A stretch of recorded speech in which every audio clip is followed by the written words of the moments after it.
Assalamu alaikum everyone. I'm Saeed Mujtaba from Ignited Minds and I will be your quantitative aptitude faculty. Now, there's everything written on the board what we have to cover up, and this will be your first lecture where I will be little bit discussing about all the topics that need to be covered, right? But I will like to give a little disclaimer first. The disclaimer is that it is not important that whether you are able to solve a quantitative problem or not at home. What is more important is that in how much time do you actually get to a problem. And that is why in each and every competitive examination you will see that quantitative aptitude and reasoning forms a major part now, right? Depending upon the weightage of the problems. Whether you have JK PSC exams, whether you have JK SSB exams, whether you have CSAT paper of UPSC, do you understand? Or you have PSUs and GATE. Everything includes now, everything. In every competitive exam, you will see that quantitative aptitude is there. Hota hi hota hai. It's so important now. Do you understand? Now, it's very important to see that what your syllabus is and how I will be trying to cover up this syllabus. It's written that I will start with ratios and proportions. Then I'll come to percentage, profit and loss, simple interest, compound interest, average. So it's my you can say that this is how I have just prioritized it depending upon my experience, that what needs to be first taught. All right, if you're good in ratios and proportions and you're good in percentage, let me tell you, they are the founding things. If you are very good in this, you will not find in 70% of quant, you will not find any kind of a problem. There is absolutely no problem that you will find in case of quantitative aptitude if you know how you solve the ratios and proportion problems, what exactly they are, their detailed analysis and your percentage. ठीक है, उसके बाद when you will see profit and loss, we will try to solve these questions with the help of the techniques that we might have studied in ratios and proportions and your percentage.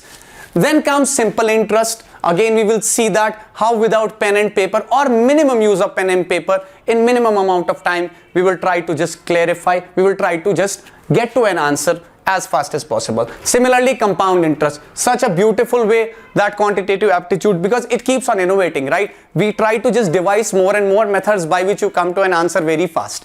Maybe 4 years down the line, you might not have that methods available or they were not even thought of. Okay, so that is why if you would buy a book of 2011, maybe that the process they have done is completely different than what we will do here. But deep understanding is the basics. They also did not know. They also knew that they had a deep understanding. They got to a result.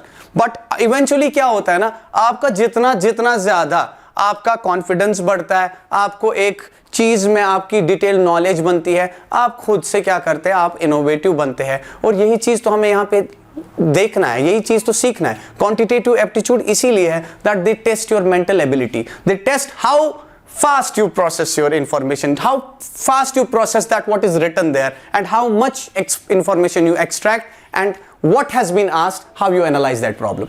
Understood? चलिए, इसके बाद क्या है, हमारी average problem होगी. ठीक है, फिर से then you have simplification problems where you will have LCM and HCF. All right, then you see this time, work, wages. You see this pipe, cisterns, strain problems, boat and stream problems, partnership problems, everything. If you're good in ratios and proportions and percentage, you will have absolutely no problem in solving these things. Then comes age-based problem. Again, the same thing. Age-based problem. These are not anything different problems. ये एक दूसरे से ही निचोड़ करके ना questions आ जाते हैं. अब बस क्योंकि एज पूछी जाती है इसीलिए मैंने इसको अलग ब्रैकेट में डाला है. इसमें कोई अलग कंसेप्ट नहीं लगता है. ठीक है. Then you have permutation, very different, right? Permutation where you talk about selections and how many possibilities. Do you understand? इसी तरह आपकी probability होगी, chances of outcome कि भाई आपके इतने outcomes है, possible outcomes इतने हैं. What are the chance of this particular outcome? ठीक है, उसकी probability निकालना है. इसमें conditional probability के examples, उसको कैसे tackle fast किया जाता है. Then you have mensuration, right? 2D हो या 3D हो, whether you have sphere, whether you have disk, everything, whether you are trying to find out the parameter, whether you are trying to find out the volumes, right? But in a very innovative way. Okay, sometimes the question is not that simple. Sometimes the question is little bit twisted, and you need, if you have again I am saying that if you have a very good knowledge about the subject, you can easily get to an answer. Then you have data interpretation. What is data interpretation? Data interpretation कोई नया चीज नहीं है. In this, what you will be having is that something will be given to you, maybe in the form of, for example, caselets are not there, right? But data interpretation में क्या होगा? आपको graph दिए जाएंगे, आपको पाई charts दिए जाएंगे. Do you understand? Pie charts दिए जाएंगे, ग्राफ दिए जाएंगे, स्कैटर कर्व्स दिए जाएंगे. ठीक है, आपको क्या करना है? आपको उसमें से डेटा निकालना है, आपको उसमें से क्वेश्चन देखना है, आपको उसमें से पहले डेटा निकालना है, उसी के बेसिस पे आपको क्वेश्चन पूछे जाएंगे. अब वो क्वेश्चन क्या हो सकते हैं? वो परसेंटेज के बेसिस पे हो सकते हैं, वो रेशियो के बेसिस पे हो सकते हैं, वो आपके इंटरेस्ट के बेसिस पे होता है, कंपाउंड इंटरेस्ट के बेस पे हो सकते हैं, पार्टनरशिप के बेस पे होता है. तो डेटा इंटरप्रिटेशन जो है, it is basically overall that you will have a data which you have to first of all interpret. Then whatever has been asked, you must have definitely studied that in your quantitative aptitude. Then comes what? Analytical geometry, जिसमें आप बहुत सारी चीजें देखें. I will not get into that, right? We will come when we will see that. कैसे हम देखते हैं, how you find the coordinates, what are collinear points, what will be this one, that one, and so on. Then you have linear equations and quadratic equations, right? We will come to that as well. कितना जल्दी आप roots निकालेंगे, how fast you have to. I told you that it's not that कि आपने पढ़ा हुआ है and you think that you will crack it. What matters is that how fast you crack it, because in cracking 3 minutes, in taking 3 minutes to a problem, you are actually wasting time. You are not allowing yourself a time to solve other problems which you might have solved very easily. Okay, so let's get started and let's take up the first one, which you call as ratios and proportion. This will be a very I will take up from the basic. I will make you this ladder will be very ascending one, right? You will go from right basic level to the top, right? But you just have to follow me. Okay, if you like this video, please do share this video and like this video. There you go. So here is your topic, ratios and proportions. All right, so what is ratios and what is proportions? What is ratios? You say ratios is basically comparison. क्या होता है?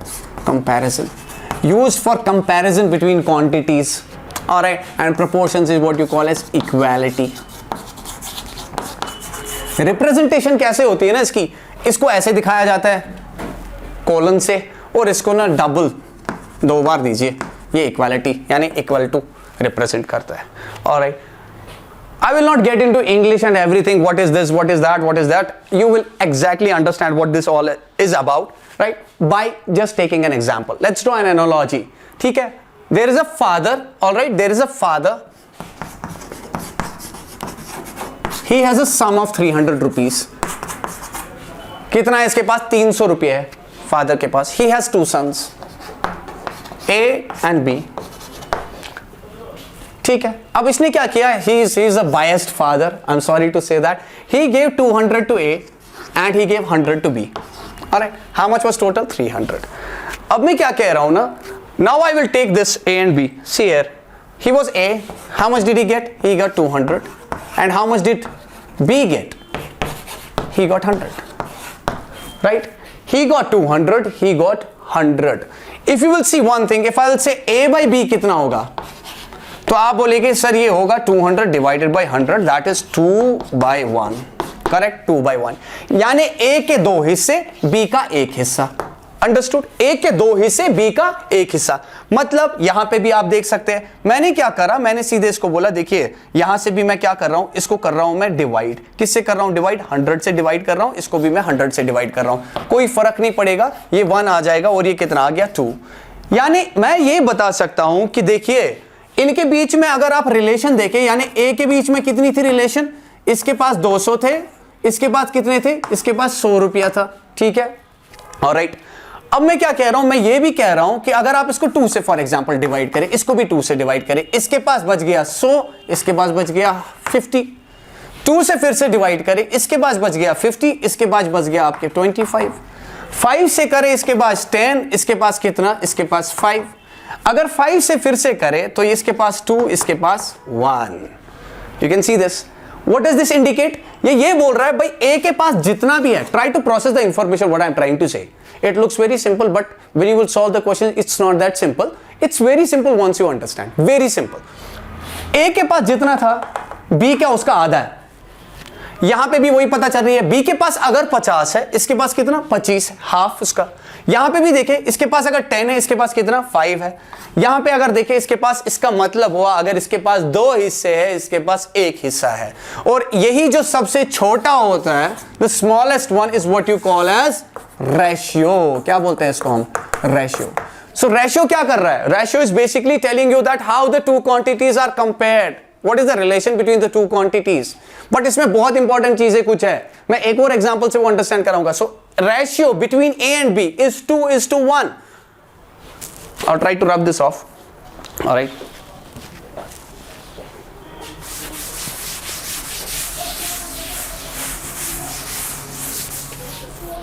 So ratio between the two quantities A, I mean to say two people, A and B. A was son, B is again a son. He got 200 rupees, he got 100 rupees.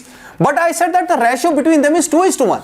यानी if AB is getting 2 हिस्से, B is only getting 1. But important जो यहां पे है वो हिस्सा है, वो सबसे इंपॉर्टेंट चीज है। और जो हिस्सा होता है, जब भी आप किसी कंपेयर करते हैं किसी क्वांटिटी को, जो आप यूनिट लेते हैं वो हमेशा सेम लेते हैं। और यहां पे आपका यूनिट क्या है? इसका मतलब यूनिट आपने तो पहले ही बोल दिया था ना, रुपीज है, इसके पास रुपीज है। आप समझे मेरी बात को? तो रुपी आपका यूनिट यहां पे बन गया। अब आप बोलेगे क्या ए के पास 2 रुपये है और बी के पास 1 रुपया है? इन्होंने तो 200 और 100 पकड़ा था। I will say no. Ratios do not tell you that what the quantities are equivalent to. It does not mean that A का value is 2 and B का value is 1. They are comparing the two things. It is only telling you that if A is 2 parts, then B is 1 part. Do you understand? If A is 2 parts, B is 1 part. So he is relating A with B. It might give the value. It might give the value of the quantity, right? But not necessarily every time it will be the quantity itself. For example, अगर मैं आपको बताऊं, if you have a quantity A, then you have a quantity B. इसका value 5 है और इसका value 7 है, ठीक है, इसका वैल्यू 7 है। What is the ratio between the two? I will say simply the ratio is 5:7, क्योंकि इससे नीचे तो ये जा ही नहीं रहा है ना, it's not going to get divided, right? इससे नीचे नहीं जा रहा है, 5:7 आप डिवाइड नहीं कर सकते। Do you understand? आपको कोई कॉमन नंबर नहीं मिलेगा जो इससे भी हो जाएगा, इससे भी डिवाइड हो जाएगा। अंडरस्टूड? जिसको इससे भी होगा, इससे भी होगा। तो ये तो इसका क्या बन गया? रेशियो भी बन गया, लेकिन क्वांटिटीज भी यही थी। यानी ए का वैल्यू 5 था और बी का वैल्यू कितना था? 7 था। लेकिन इस वाले केस में क्या हो रहा है? इस वाले केस में हमें यह पता चल रहा है, if A is 2, B is 1। Do you understand? यानी अगर ए के पास 2 रुपये है, बी के पास 1 रुपया है, इसका मतलब यह भी हुआ अगर आपने इसको मल्टीप्लाई 10 से किया तो कितना बन गया? ए के पास 20 बन गया। इसके पास भी कितना होना चाहिए उस टाइम पे? इसके पास भी मल्टीप्लाई बाय 10 कीजिए तो 10 होना चाहिए। आप देखिए अभी भी रेशियो कितना है? 2:1। यानी इसके पास अगर डबल है, इसके पास उसका आधा है। That is what you call as ratio. Similarly you can say, अगर इसके पास फॉर एग्जांपल इसके पास अगर 30 होगा, ऑलराइट, 30 का मतलब मैंने 15 से मल्टीप्लाई किया तो इसके पास कितना होगा? 15 होगा, ठीक है। I am relating it. इसका मतलब क्या हुआ? So I have actually told you that this is basically a comparison between the two quantities or any two people, anything, any damn thing you will see.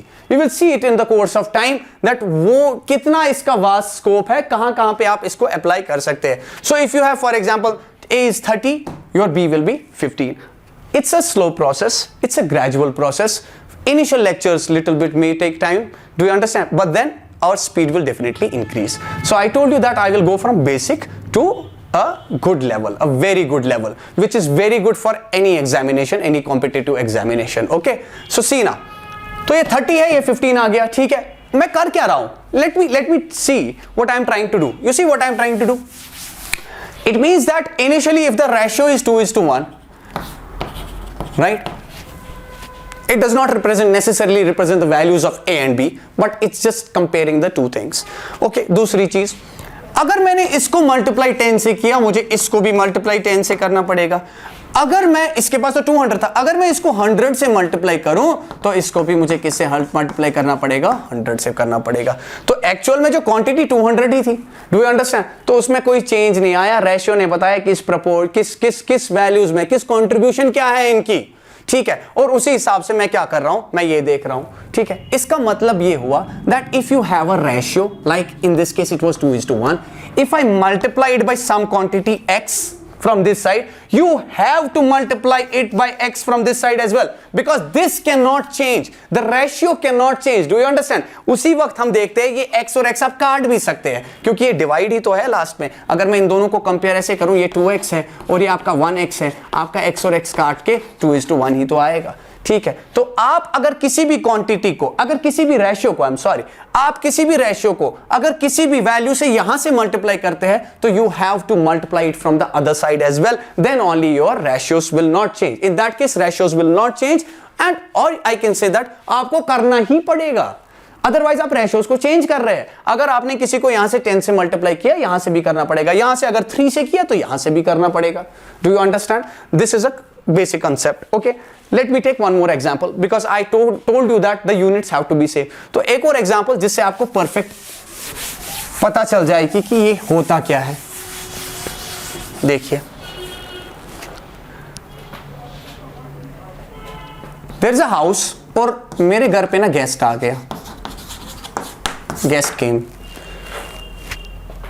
I told my mother that please make a squash. ठीक है, squash. और मैंने उसको बोला भाई एक guest आ गया है. Alright, I told my mother that how you made this. She told me दी see what you will do, take 1 cup of water and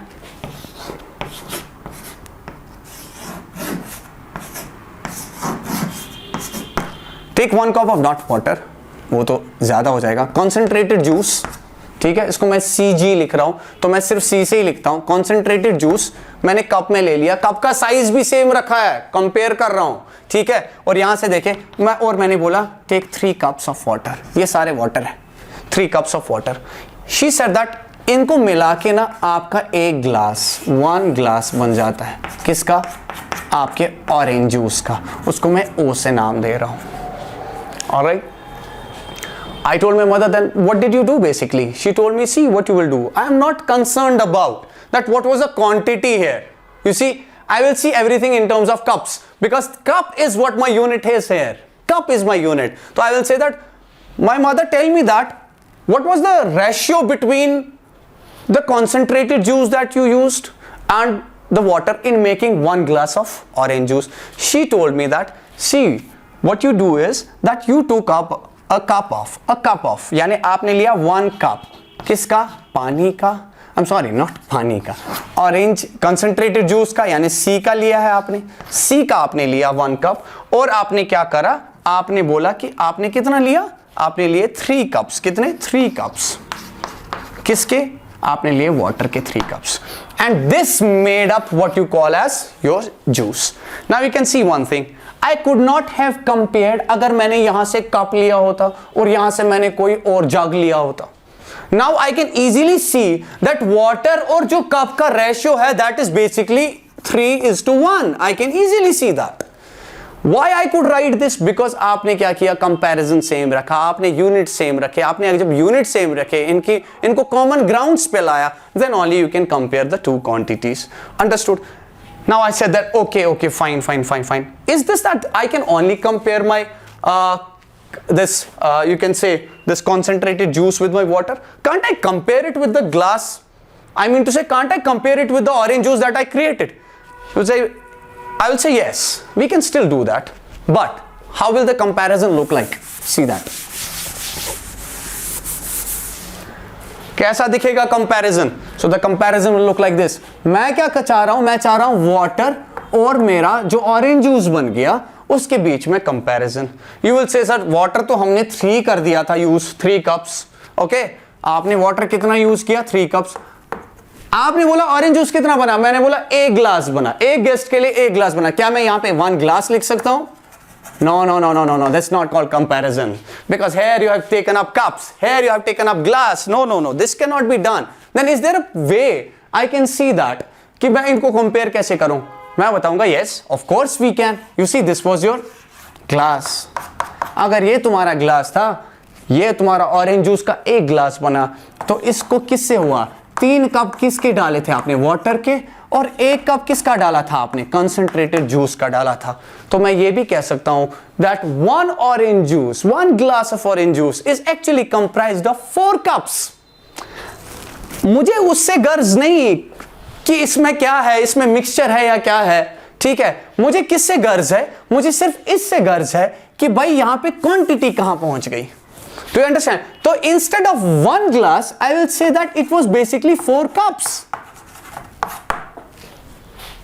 अब मैंने इसको कॉमन ग्राउंड्स पे लाया। I said that if water is 3 parts out of 4, again I am comparing, water is 3 out of 4। Do you understand this for 1 person? Understood? तो मैंने क्या किया, now I can easily compare. यानी अगर आपके 4 cups है तो आपके 3 कप किसके हैं, पानी के हैं, और 1 कप आपका कंसंट्रेटेड पल्प का है, या जो भी आप कहना चाहें, ठीक है। यहां तक क्लियर हो गया? Very good. ऑलराइट, चलते हैं आगे, लेट्स मूव फॉरवर्ड। अब मैं क्या कह रहा हूं, आपके दिमाग में कंफ्यूजन हो गया, फ्रैक्शन भी तो यही होता है। अब फ्रैक्शन ऐसा नहीं होता, सी। अब मैं पहले, उससे पहले मैं ये कर रहा हूं, देखिए अब मैं ऐसे भी देख सकता हूं, water and what, there are 2 quantities, water and your concentrated juice. Water के कितने पार्ट थे? 3 पार्ट थे। अब मैं पार्ट बोल रहा, कप तो पता ही है, पार्ट यहां पे कप है। और कॉन्सेंट्रेटेड पल्प का कितना था? 1 पार्ट था। इन्होंने ही तो आपका ऑरेंज जूस बनाया था, इन्होंने ही आपका क्या बनाया? ऑरेंज जूस बनाया। Do you understand? वो कितने पार्ट बन गए? वो 4 पार्ट बन गए। वो ऐसे भी देख सकते हो, 3 + 1 कितना हुआ? 4। यानी अगर मैं बोलूं वाटर की प्रेजेंस कितनी है, what is the value, I will say that water 3 part है, कितने में से? 4 पार्ट में से। Do you understand? अगर मैं बोलूं कॉन्सेंट्रेटेड पल्प कितना है, वो कितने पार्ट है? 1 पार्ट है, लेकिन कितने में से? 4 में से। Do you understand? ये तो फ्रैक्शन जैसा बन गया ना, आप देख सकते हैं फ्रैक्शन बन गया। अब रेशियो भी फ्रैक्शन जैसा ही दिखता है, न्यूमेरिकली तो दिखते हैं ऐसी, बट कॉन्सेप्चुअली अगर आप इनको देखें, आप फ्रैक्शन को भी बता सकते हैं। देखिए फ्रैक्शन क्या होगा ना, यहां पे देखते हैं। अब जब मैं फ्रैक्शन की बात आ गई, ये तो मैंने कंपैरिजन किया। अब जरूरी नहीं you have only 2 quantities, you can have 3, you can have 4, you can have 5, you will do each and everything. Just take it step by step, ठीक है। पेशेंस इज अ की टू सक्सेस। अब यहां चलते हैं।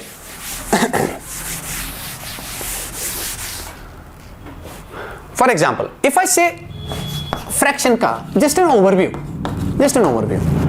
मैंने बोल दिया दैट आपके पास फ्रैक्शन है एक 1/2। Alright, I am talking of a proper fraction, not improper. तो डिनोमिनेटर जो है वो बड़ा होगा और न्यूमरेटर यहां पे छोटा होगा, ये मैं बात कर रहा हूं, ठीक है। तो देखिए इसका मतलब क्या होता है, 1/2 का मतलब क्या होता है? आपने बोल दिया कोई फ्रैक्शन है, वो क्या है? वो 1/2 है, ठीक है। मतलब क्या होता है इसका? हम इसको जरा कोई एग्जांपल लेते हैं, पिज्जा की एग्जांपल लेते हैं, ठीक है। मैंने पिज्जा लिया, ठीक है। मैंने पता क्या करा, I said that again I have a pizza, I have to give it to 2 people, A and B। दोनों को मैं बराबर दे दूंगा। I am not biased, I am unbiased, so I will give, दोनों को क्या दे दूंगा? बराबर दे दूंगा। अब जब मैं दोनों को बराबर दे दूंगा तो मुझे क्या करना है? मुझे इसको बिल्कुल डिवाइड करना है 2 पार्ट्स में। तो ये पार्ट एक पिज्जा का हुआ, ठीक है, और ये पार्ट दूसरा पिज्जा का हुआ। बराबर है, दोनों पार्ट तो बराबर है ना, ठीक है। मुझे वो नहीं देखना। मैं क्या कह रहा हूं, मैं बोल रहा हूं यहां पे जो ये 2 है, ये रिप्रेजेंट कर रहा है total number of parts, and this one represents आपने कितना दिया। This means you gave 1 part to a person out of 2 parts. This is what the fraction is. यानी you consider the denominator as a whole unit. This is your whole. ये आपका whole है. Do you understand? और आप देखते हैं ये जो न्यूमरेटर है, ये इसका क्या पार्ट है? ये फ्रैक्शन डिनोट करता है। अब अगर मैं आपको यहां पे बताऊं वाटर और कॉन्सेंट्रेटेड जूस का, इसको रिलेट करने की कोशिश करें। मैं बोलूंगा वाटर और कॉन्सेंट्रेटेड जूस का रेशियो देखते हैं। उसने बताया 3/1। ये बेसिकली इससे थोड़ा डिफरेंट है। इसने ये बताया था, यहां पे रेशियो ने ये बताया था दैट अगर वाटर के 3 पार्ट्स आपका कंट्रीब्यूट करते हैं ऑरेंज जूस बनाने में, तो उसी ऑरेंज जूस में आपका कॉन्सेंट्रेटेड जूस का कितना पार्ट लगता है? 1 पार्ट लगता है, लेकिन पार्ट का वैल्यू हमेशा सेम हो, ठीक है। यहां तक मैंने फ्रैक्शन की बात बताई। अब आगे चलते हैं, ठीक है। Let's move forward.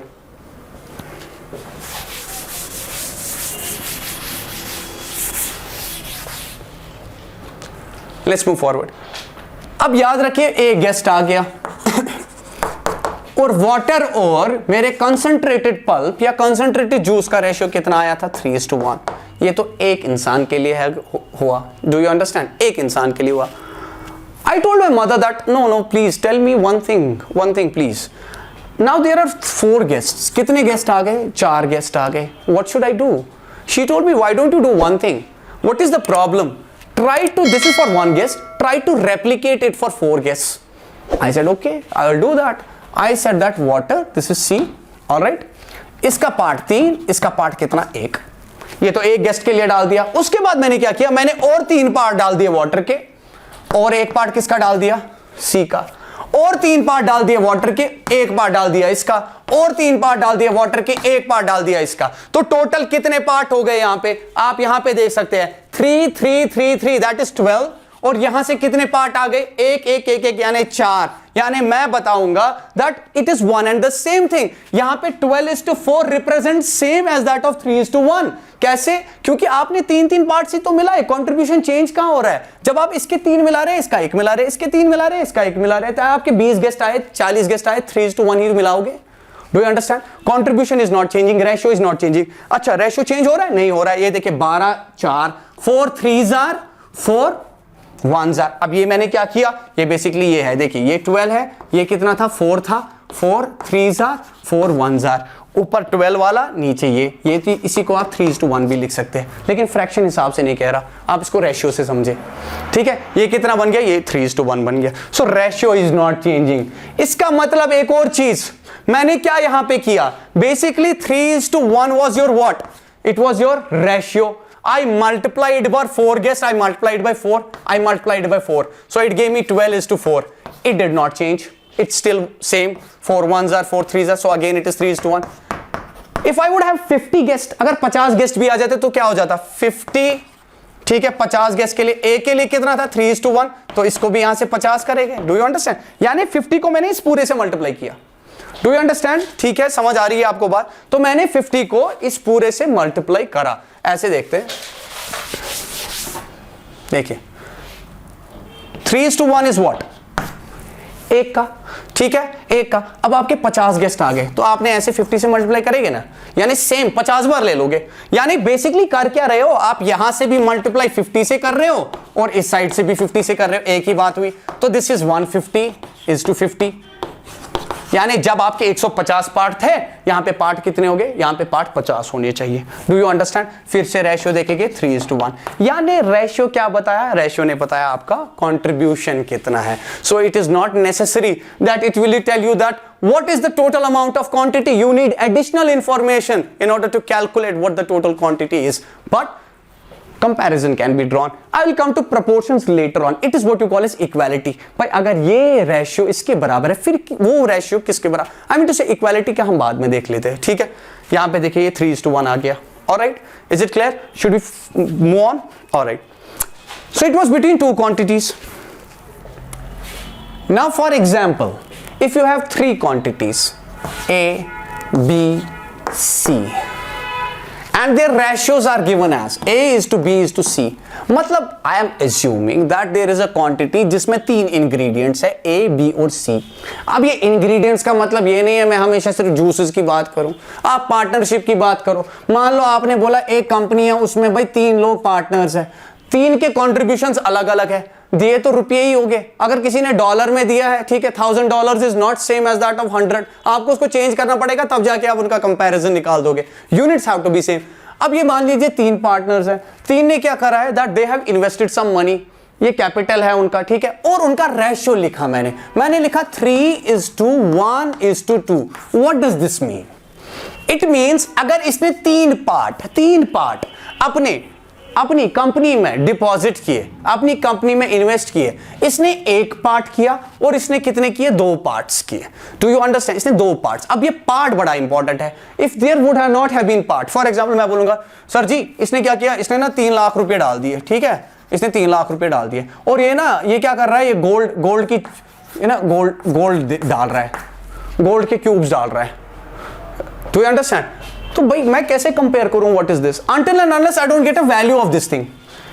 इसका वैल्यू रुपीज में जो होगा, क्योंकि ये भी रुपीज में लिखा है, तभी जाके तो कंपेयर कर सकता हूं इसने कितना डिपॉजिट किया, इसने कितना डिपॉजिट करा. Do you understand? ठीक है, तो मैंने क्या बोला, मैंने बोला that their ratio is how much, 3:1:2. इसका मतलब क्या हुआ, यानी अगर इसने 3 पार्ट्स इन्वेस्ट किए, इसने 1 पार्ट इन्वेस्ट किया है, इसने 2 पार्ट्स इन्वेस्ट किए हैं, तो टोटल इन्वेस्टमेंट कितनी हुई होगी, that I will say that इसके जो टोटल होगा दैट विल बी 6 पार्ट्स.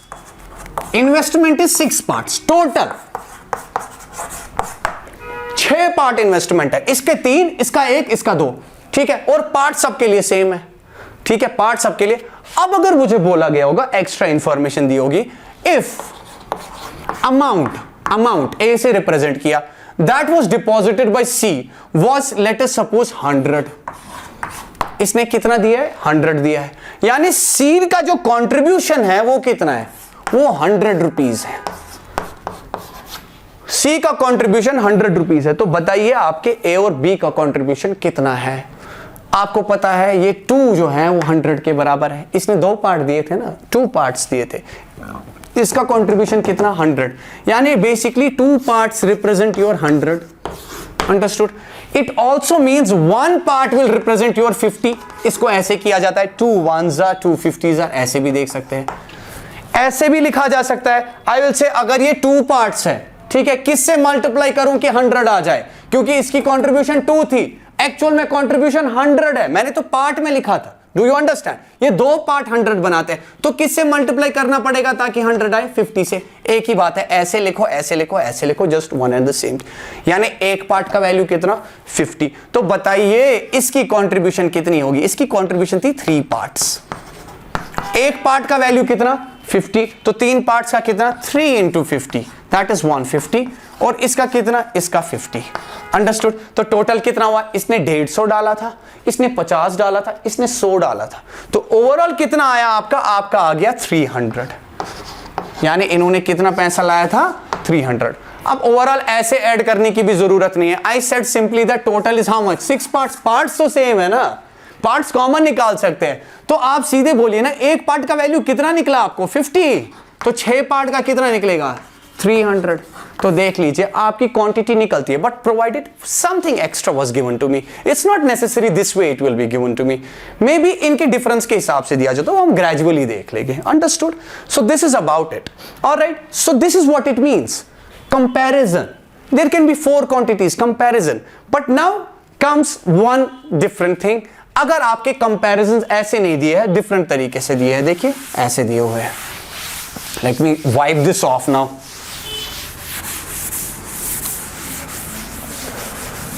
भाई आप रेगुलरली मेरा वीडियो देखेंगे तो आपको मजा आएगा ही, 100% आ जाएगा इंशाल्लाह रहमान।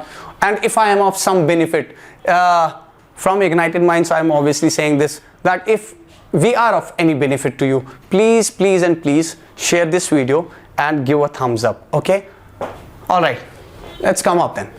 See, अब क्या है आपका? Now I said that if you have 3 quantities, I know that आपका A, B और C का रेशियो देखना है, ठीक।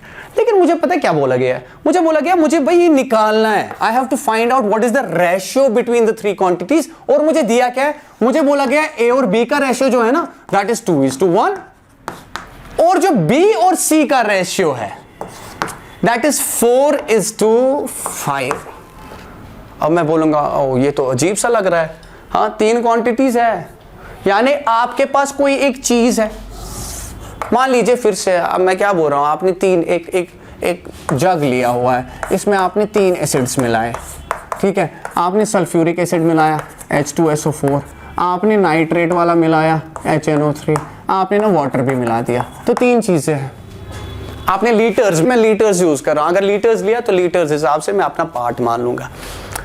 That is what I have to find out. लेकिन इसने मुझे पता क्या बोला? He has not given me in what concentration that he has mixed all the 3 to make this overall solution that you see here. Do you understand? He has given me a relation between 2. इसने बोला भाई A और B के बीच में ये relation है, यानी A इसको मान लीजिए, इसको B मान लीजिए और इसको आप C मान लीजिए। तो इसने मुझे बोला A और B का रेशियो पता है क्या है? 2:1। A और B का रेशियो यानी H2SO4 और HNO3 का, नाइट्रिक एसिड का कितना रेशियो है? 2:1। अब अगर ये 2:1 रेशियो है, ठीक है, तो इसका मतलब क्या हुआ? मैं बोलूंगा ठीक है भाई 2:1 है, यानी अगर A के 2 हिस्से है, B का कितना हिस्सा है? 1 हिस्सा होगा, ठीक है, ये तो पता है इसमें यही होगा। लेकिन उसके बाद once I have to add C, he did not give me a relation between all the 3, he gave me a relation between B and C. He is telling me अगर B के 4 हिस्से है तो C के 5 हिस्से होंगे। Do you understand? अगर B के 4 हिस्से है, यानी अगर HNO3 के 4 हिस्से आ गए तो H2O के कितने हिस्से आएंगे? 5 हिस्से आएंगे। मैं बोलूंगा अच्छा ठीक, this means then I have to divide something, ताकि मैं इन दोनों इक्वेशंस को क्लब करके एक इक्वेशन बना दूं, ताकि मुझे तीनों का पता चले। मुझे तो तीनों को पता चलना चाहिए ना, ठीक है। तो मुझे कैसे पता चलेगा? See what is the procedure, how you do this, please follow it. मैंने क्या किया, मैंने लिखा A is to B, ठीक है, A is to B, उसके बाद मैं लिखा is to C, तीनों चाहिए ना हमें। What is A is to B? That is 2 is to 1. And how much is B is to C? That is 4 is to 5. A देखे, अपनी अपनी जगह पे लिख लिया मैंने, काम खत्म हो गया। अब यहां पे देखते हैं, इस B को देखते हैं। अब ऐसे तो लिख नहीं सकते आप डायरेक्टली, यहां पे बोल रहा है 2 is to 1, जब B का एक हिस्सा तब इसके 2 हिस्से, यहां पे बोल रहा है जब B के 4 हिस्से उसके 5 हिस्से। तो एक काम करते हैं ना, B को तो सेम बनाएंगे, क्योंकि इन द एंड B तो कॉमन है ना, दोनों के बीच में रिलेशन तो है, B तो कॉमन है, तो इसको सेम बनाने की कोशिश करेंगे। अब सेम कैसे बनाएंगे हम, how will we do that, what is the procedure to do that. मैं क्या करता हूं, यहां पे 1 है, यहां पे 4 है, ठीक है, तो I will try to see that is there a number, smallest number, आप बड़ा भी ले सकते हैं बट कैलकुलेशन छोटी हो जाएगी, स्मॉलेस्ट नंबर जिसके ये दोनों क्या हो गए, कॉमन फैक्टर्स हो गए। अब 1 और 4 का तो सीधे एलसीएम ही, इसी को तो बोलते हैं एलसीएम, ठीक है।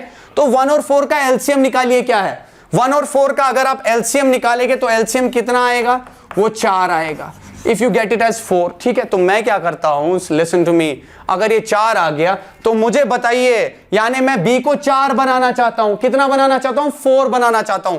Okay, tell me now what we will do. इसको B को 4 बनाना है तो मैं क्या करूंगा, मल्टीप्लाई बाय 4 करना पड़ेगा।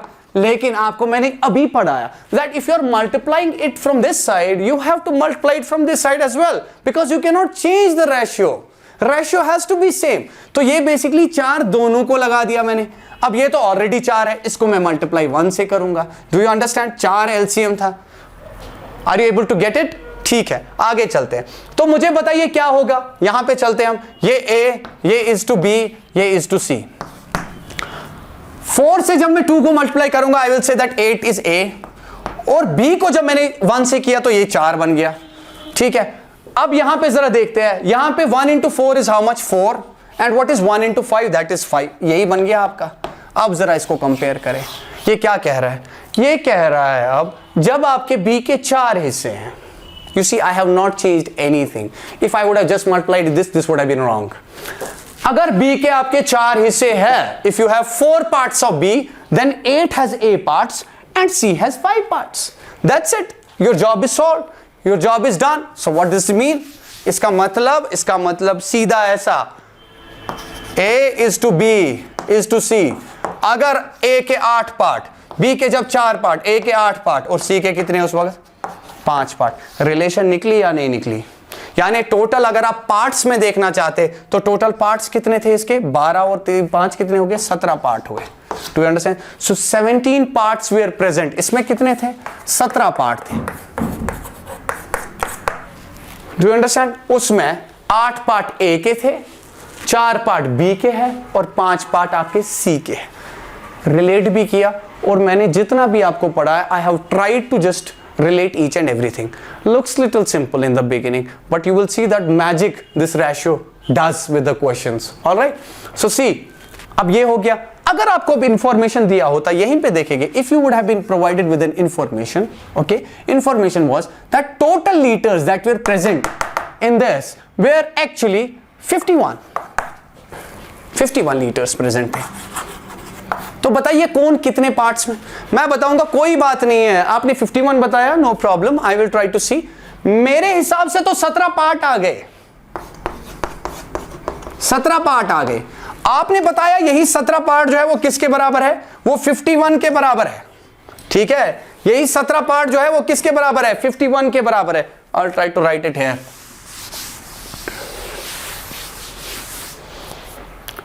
मैंने बताया 17 पार्ट्स, मेरे तो 17 आ गए ना टोटल, इसके 8, इसके 4, इसके 5, तो 17 पार्ट। मुझे क्वेश्चन में दिया है 51 लीटर्स के बराबर है, ठीक है। तो अगर ये 51 लीटर्स के बराबर है तो मुझे बताइए एक पार्ट किसके बराबर होगा, एक पार्ट कितने लीटरों के बराबर होगा, भाई वो कितने के बराबर होगा, 17 1s are 17 3s are। So again your job is done. This means एक पार्ट में कितने लीटर, एक पार्ट में आपके 3 लीटर।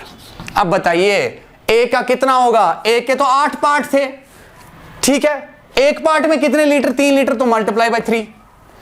4 के कितने, इसके बी के कितने, 4 पार्ट कीजिए, 4 से एक पार्ट में कितने, 3 लीटर, और 5 के कितने, 5 को भी मल्टीप्लाई 3 से, तो इसमें 24, इसमें 12 और इसमें 15। आप देखिए, यानी 24 litres of your H2SO4, 12 liters of your nitric acid and your 15 liters of your water.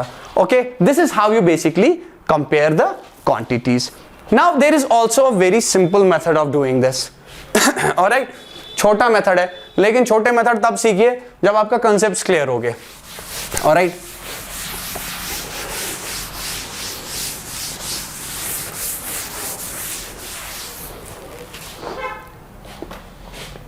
वापस लेते हैं, A is to B is to C। कितना दिया था मुझे, देयर वॉज 2:1, और B और C के बीच में रिलेशन क्या दी थी, 4:5, ऐसे ही दिया था। ये गैप देख रहे हैं, छोड़ा हुआ है, यहाँ पे भी गैप छोटा हुआ है। इसकी विसिनिटी में कौन सा नंबर है, 1, यहाँ पे 1 लिखे। इसकी विसिनिटी में कौन सा नंबर है, 4, तो यहाँ पे 4 लिखे। मल्टीप्लाई जरा करें इन दो को, 2 into 4 8, 1 into 4 4, 1 into 5 5, but these are only important once you understand the concepts. We will do it anyway, तुम्हारे 4 भी हो 5 भी हो, I'll cover in the next video that, right? But ये चीज आपको समझना है। देखिए सीधे रेशियो निकाल दिया। Once your calculations will become very very very fast, right? You will do it in your head. There is no need to even use the pen. Okay, this is a gradual process. I'm telling you, it does not require a mathematician to do these things. It just requires a little bit of hard work. It does not happen overnight. The first part of the learning process is that if you have really understood what I am saying, if you really have understood it, that's a part of a learning. Then you have to practice it. Once first what will happen is that you will not be able to tackle the questions, but you will be able to understand them. Maybe tackle करना नहीं आ रहा है, आस्ता आस्ता आप tackle करेंगे, आस्ता आस्ता आप टाइम कम लेके टैकल करने में। That is how gradually you learn. This does not happen overnight. Okay, अभी तो कुछ किया नहीं, बेसिक से स्टार्ट कर रहा हूं for everyone, because I am not only here for people who have done MTechs, or you have qualified GATE, you are from a medical background, or you're from a mathematics background. All right, it's for each and everyone. All right, it's for each and everyone. So this is a motivation for each and everyone. For example, somebody tells you that learn ABC. Okay, if I tell you, एक बंदे को ले लिया मैंने उसको बताया sir आपको ना ये डिक्टेशन याद करना है। If you are a PhD holder, you will learn that dictation. अगर मैं सेकंड क्लास के बच्चे को भी दे दूं डिक्टेशन, वो भी लर्न कर लेगा। अब मे बी वो जल्दी कर ले, वो लेट कर ले, लेकिन याद तो लास्ट पे सबको हो जाएगा। All that matters is how fast you complete it. आप जितना प्रैक्टिस करेगा उतना हो जाएगा। सो this is not any rocket science that you require a mathematician Einstein for this thing. Okay, just how you process the information and this happens gradually. Alright, अब एक और चीज, लास्ट चीज जो मैं समरी बताता हूं आज की वीडियो की। समरी हमने एक इंपॉर्टेंट देखी। पहला चीज मैंने ये देखा, अगर आपके पास दो क्वांटिटीज का रेशियो दिया है, it is not necessary that the ratio represents their quantity value, it represents their contribution। पहली चीज, ठीक है। दूसरा, if I multiplied by any number x, I had to multiply here as well x। क्यों? क्योंकि आपका इससे क्या होगा, आपका रेशियो चेंज नहीं होगा, क्योंकि आप यहां से ये काट भी सकते हैं। ठीक है, रेशियो वैसे का वैसे ही जो मैंने बताया आपको। You can repeat the video, right. यहां से ये आ गया। What I am saying now is, अब एक और चीज, अगर ये 3:1 है, अगर मैंने इसको डिवाइड 2 से किया, इसको भी डिवाइड 2 से किया, ratio is still not going to change whether you divide it, whether you multiplied by the same factor. यानी मैंने क्या किया, इसको भी मैंने 1/2 से मल्टीप्लाई किया है, इसको भी मैंने 1/2 से मल्टीप्लाई किया। Again it's not going to change. So ratios में ना आपका मल्टीप्लिकेशन अगर आप दोनों साइड से करेंगे, या अगर आपके 3 होते तो तीनों को करना पड़ता है एक ही नंबर से, उससे भी चेंज नहीं होगा। अगर आप डिवाइड करें तो कोई फर्क नहीं पड़ेगा, there is no difference at all. Okay, nothing will happen, contributions will remain same. But what I do is, if I add this number, for example मैं बोलूंगा भाई इनका कॉन्ट्रीब्यूशन है 3:1 था। ठीक है, अब मैं क्या कर रहा हूं, मैं बोल रहा हूं इसको भी एक ऐड कर दिया, इसको भी एक ऐड कर दिया। Will the ratio change? Of course it will change. What is the ratio now? 4:2. अब कितना बन गया रेशियो? 4:2। इसका मतलब क्या होता है, 2 1s are 2 2s। अब तो रेशियो आपने 2:1 बना दिया। यानी जब इसके 2 पार्ट, इसका 1 पार्ट, वो तो था ही नहीं। ये क्या था, जब इसके 3 पार्ट होते थे उसका 1 पार्ट होता था। अब तो आपने पूरा चेंज कर दिया। दिस मीन्स, और even if you subtract, ratios are going to change. So never ever do this thing. You cannot add. Addition नहीं कर सकते, सब्ट्रैक्शन नहीं कर सकते, ठीक है, even by the same number आप नहीं कर सकते दोनों साइड से, because ultimately your ratios are going to change, हमें रेशियो चेंज नहीं करने हैं, ठीक है। उसके बाद बताइए, रेशियो तब चेंज होगे जब कोई कैसी कंडीशन दी होगी, तब चेंज कर देंगे ना हम रेशियो, खुद से नहीं कर सकते चेंज, ठीक है।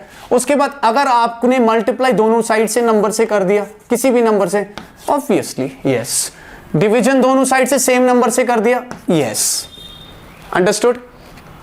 दूसरी चीज, last but not least, if your number was in the ratio of, if your two numbers, for example two quantities A and B were in the ratio of 3:1, right, I have to say that what is the original quantity का value क्या है, alright, original quantity का original quantity क्या होगा, contribution तो यही बताया ना, ये तो initial value है, ये initial values है, isn't it, मैंने बताया ना सबसे छोटा part, right, वैल्यूज जो भी होगे वो तो इसके मल्टीपल ही होगे ना। यहां मैं बताऊंगा 3x, इसको भी मल्टीप्लाई किया x, यानी मैं बताऊंगा अगर a का वैल्यू 3x है, ठीक है, ये इसका वैल्यू आएगा, ये यहां पे रेशियो है, तो इसका वैल्यू कितना आना चाहिए, x, then we can easily find out x। पहुंच गए हम पुराने वाले चीजों पे जहां पे आप x से काम करते थे, हम x से काम नहीं करेंगे, forget that, there is always an inertia to do the things in your way. It's very good, go and test it yourself, right, how much time do you take, but I am trying to change that inertia को जब भी change करते हैं, it is required, the force is required, I have to change the momentum, isn't it, I am a driving forces, I am trying to change the momentum, do you understand, I am an external force that is trying to change the moment, तो मैं आपको उस inertia से बाहर लाऊंगा, ये x सब भूल जाएंगे हम, ठीक है। Thank you very much, if you really like this video, do share this video, Allah Hafiz, Assalamu alaikum।